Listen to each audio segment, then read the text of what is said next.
قوله سيما الولد الأعز، يا سيما الولد الأعز، يا سيما الولد الأعز. دري إعراب جاري كي دي ګور اول خو د سی معنی وکړه سیما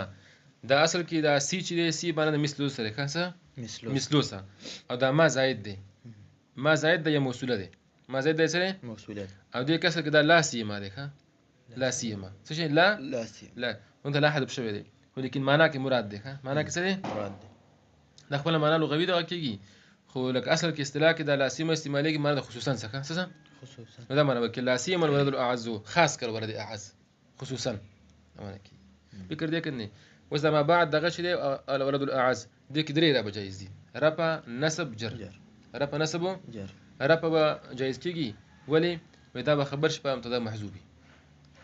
په مبتدا محذوبي لکه دا به خبر شي مبتدا به محذوب شي یا د څه وکړه چې دا مرفوع کا خدای مبتدا به خبره محذوب کا خبره څه کا محذوب کا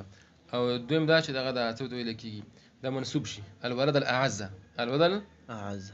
دا مفعول به پر د پیل محذوب چې اعني دي یعنی اعني الولد الاعز صحیح ده او درې مې رب دار چې دا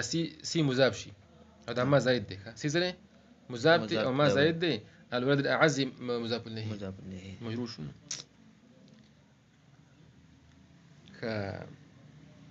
نقول التوي قوله سيما اسي يقول الشين ده اسي دي اسي بان مثلي سي معنى ده مثل سري اسي يقال لك وهما سياني دي سؤال سدي سياني سمعنا مثلاني دون مثل واصل سيما ده يقول لا سيما ده حذف لا في اللفظ لا حرج بسكي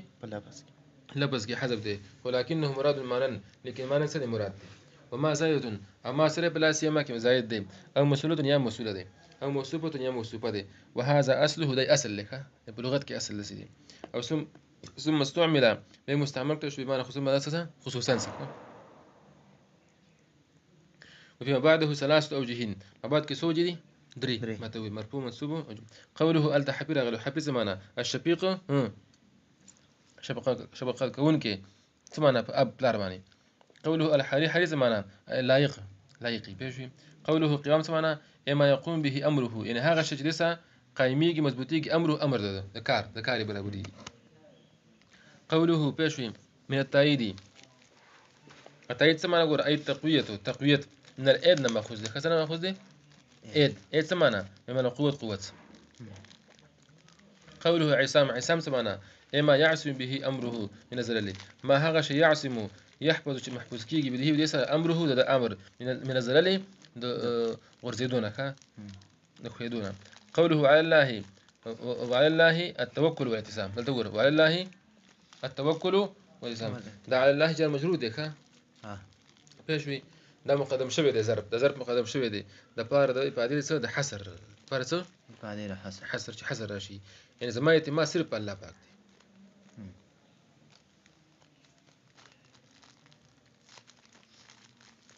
يقول لك وعلى الله قوله على الله قدم ظرف ها هنا الظرف مقدم شو لقصد الحصر لبارة قصد حصر وفي قوله بدي قولك به كي مقدم شو لرعاية السجع لبارة رعاية السجع إذن هم دارن قال كلت ده حصر مكا وخبر رعاية السجع كاو سجع برابر إذا قوله التوكل سمعنا قرآن هو التمسك بالحق والانقطاع عن الخلق بس التمسك بالحق والانقطاع عن الخلق التمسك ما نقول لك ولدي بالحق فحق باني الله باك حق بيشي بظلم تعليق او الانقطاع او انقطاع ده بيشي يعني خلق سنه مخلوق قوله الله باك نسيب كده قوله الاتصال سمعنا هو التشبث لما نقول لك التمسك او نقول لك التشبث التمسك مضبوط يدل فما نقول لك القسم الثاني بيشي بالمنطقي نقول القسم الثاني كده القسم الثاني في المنطقي قسم الثاني كده في المنطقي منطق كده